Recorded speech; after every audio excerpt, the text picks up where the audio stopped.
biggest challenge and the one thing I also often focus, and I started doing this in the beginning, is if I hurt myself doing a move, I try to do that move again as fast as possible and as soon as possible so my mind doesn't block that move for always. Because if I hurt myself a little bit and I don't do that move anymore, and I'll probably be scared of it for the rest of my parkour life. I did fall, but you know, you get back up and you keep going. Yeah, Yuri's here, he's consoling me. All right. I'll come up to a precision where I'll say, like, I've measured this out, I know how wide it is, I know I can physically get to that point, but my mind just tells me, like, you should not be doing this. And I know that's instinctual, and that's something that's in place to keep me safe in certain situations. But at the same time, like, I know that I've trained for it, and I know I've overcome things similar to that in the past. No, too short.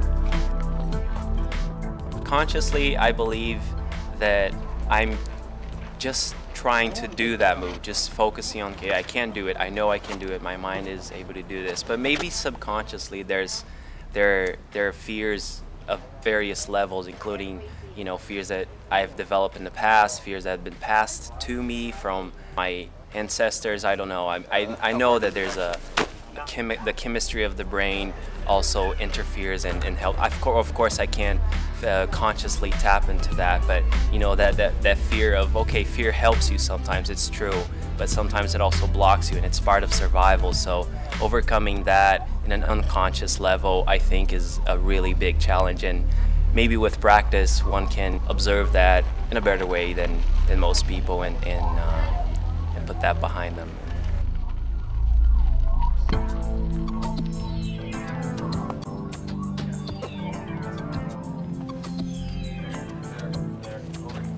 Your mind is telling you you can't do this. You're fighting with your mind to say, I know I can do this, and I'm going to be better than I was 10 minutes ago.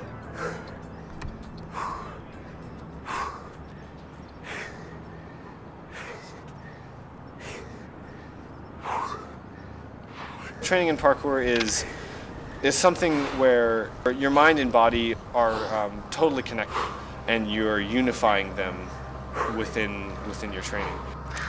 Well, I think in parkour, what you mostly get as far as training is the training of both at the same time. When you're faced with a challenge and an obstacle you've never done before, and your conscious mind is telling you you can do this. You know, your physical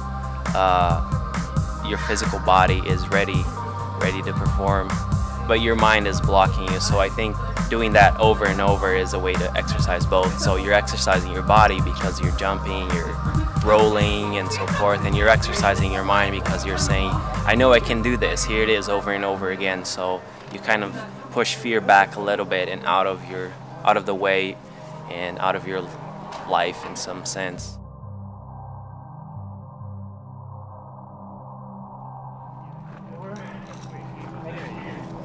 Very good.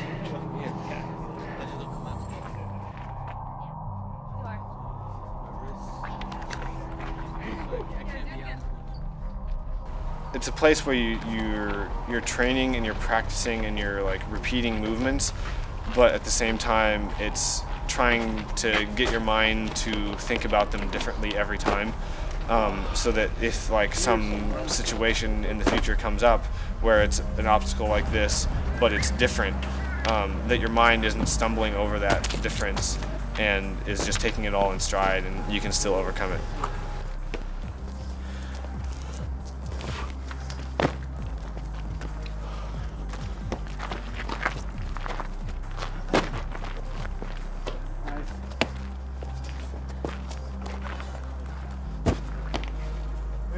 It's all just repetition and making sure that your mind and body are together in what you're trying to accomplish.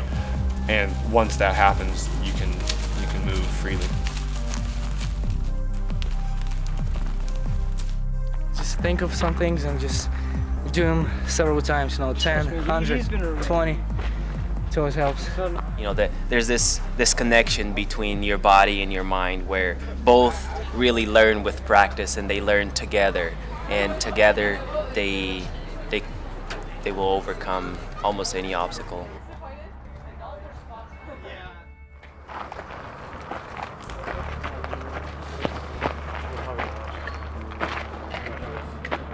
Community in parkour is a really awesome thing. Like it's actually one of the things I like the most about the discipline.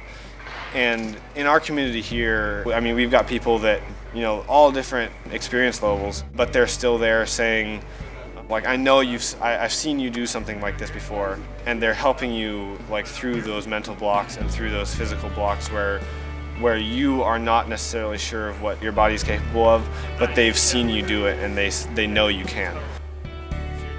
Being around the club, like, it's really nice, you know, just like hanging out with everybody, and it's just, you feel like you belong in the middle of it. Yeah, just get your feet high and lean forward. The community is something I wasn't expecting. It's so tightly knit and so close, and you can go anywhere. If you meet somebody, you say, I do parkour, there's a friendship there, and it's immediate.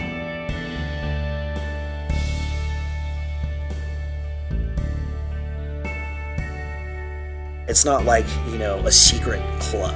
It's just people doing what they love to do, and it brings them together, and it's one of the strongest bonds I've ever seen.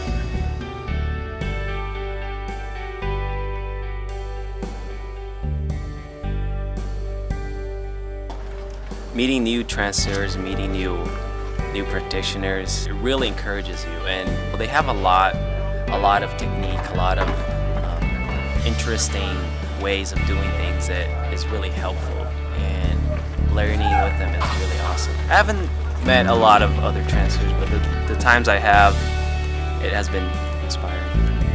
They are friendly to you right away because you know about parkour, because you know what they're doing. You know, they appreciate the fact that you're learning the art, even if you're not actually doing it. You know, they still accept you for what you do, you know, because it's all aspect of the sport.